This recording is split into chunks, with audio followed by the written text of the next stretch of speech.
মানে যদি আমরা শুনতে পারতাম যে কবরে কেমন পরীক্ষা হয়, আমরা ভয়ে আমাদের মৃতদেরকে দাফন পর্যন্ত করতাম না।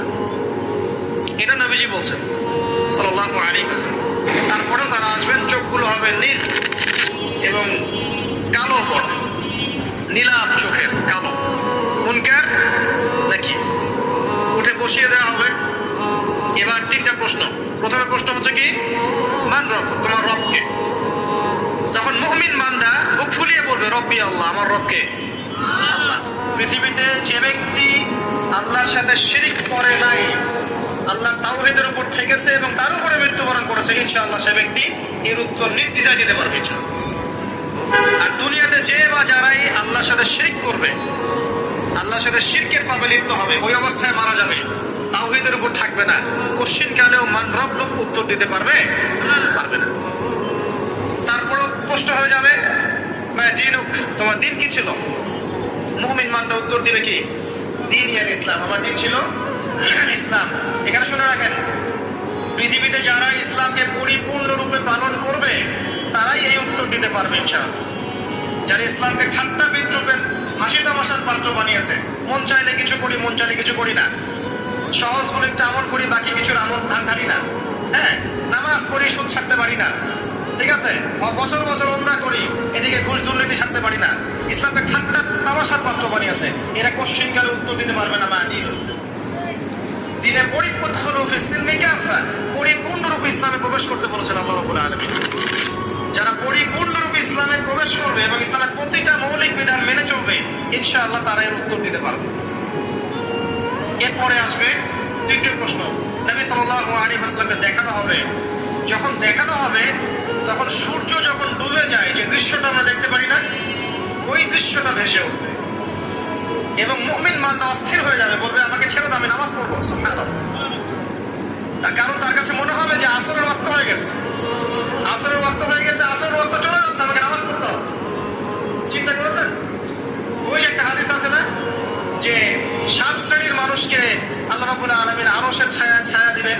তার মধ্যে এক শ্রেণীর মানুষকে, যার অন্তর মসজিদের সাথে ঝুলে থাকে, তার মন মসজিদের সাথে ঝুলে ছিল, এই সূর্য ডুবে গেল বলে আমাকে ছেড়ে দাও, আমি নামাজ পড়তে যাব।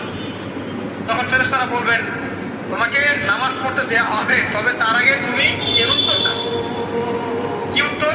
এই ব্যক্তির দিকে তাকাও। তখন নবী সাল্লাল্লাহু আলাইহি ওয়াসাল্লামকে দেখানো হবে, সাল্লাল্লাহু আলাইহি ওয়াসাল্লাম দরুদ পড়বেন। বলা হবে যে এই ব্যক্তির সম্পর্কে তোমার কি ধারণা? মান হাযা রাজুল বুইসা ফীকুম, এই ব্যক্তিকে যাকে তোমাদের কাছে পাঠানো হয়েছিল। মুমিন ব্যক্তি নির্দ্বিধায় বলে দিবে যে তিনি হচ্ছেন আমার নবী মুহাম্মদুর রাসূলুল্লাহ সাল্লাল্লাহু আলাইহি ওয়াসাল্লাম। দেখুন, পৃথিবীতে যে বা যারাই নবী সাল্লাল্লাহু আলাইহি ওয়াসাল্লামের সুন্নতের উপর আমল করবে, ইনশাআল্লাহ সে তার উত্তর দিতে পারবে। দুনিয়াতে যারা নবীর সুন্নতের 5 পয়সা পরোয়া করছে না, তার আদর্শের 5 পয়সা দাম দিচ্ছে না, তারা কোশ্চিন কালে উত্তর দিতে পারবে। নাম হতে পারে আব্দুর রহমান, আব্দুর রহিম, নবীর সুন্নতের ধার ধারে না, তারা উত্তর দিতে পারবে। নবীর সুন্নতের গুরুত্ব কত গভীর, এটা আমাদেরকে এখান থেকে বুঝতে হবে। তাই প্রিয় যুবক ভাইয়েরা, মুসলিম ভাইয়েরা, আমাদের জীবনটাকে নবীর আদর্শ এবং সুন্নতে ঢেলে সাজাতে হবে। সকাল থেকে সন্ধ্যা পর্যন্ত প্রতিটা কাজ করবো কার তরিকায়? রাসূলের তরিকায়। নামাজ পড়বো তার তরিকায়, রোজা, সিয়াম, হজ, যাকাত, আমল, মুআমালাত, আখলাক সব কার তরিকায়?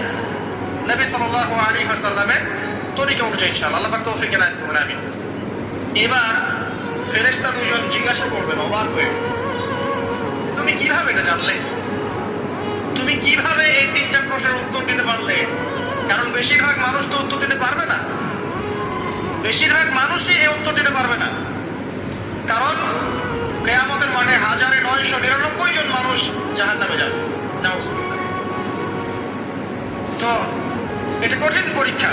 আল্লাহ রাসূল সাল্লাল্লাহু আলাইহি ওয়াসাল্লাম বলেছেন যে নিশ্চয়ই তোমাদেরকে এখানে পরীক্ষা ফেলা হবে, আর তোমরা যদি এই পরীক্ষা জেনে তোমাদের মৃতদেরকে দাফন করা থেকে বিরত না থাকতে, তাহলে আমি তোমাদেরকে শুনিয়ে দিতাম কবরে কেমন পরীক্ষা হয়। মানে যদি আমরা শুনতে পারতাম যে কবরে কেমন পরীক্ষা হয়, আমরা ভয়ে আমাদের মৃতদেরকে দাফন পর্যন্ত করতাম না।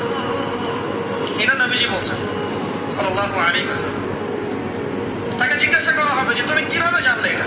বেশিরভাগ মানুষ তো পারে না উত্তর দিতে।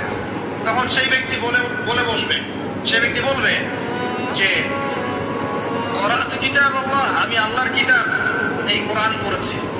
মুমিন বলবে আমি আল্লাহর কোরআন পড়েছি।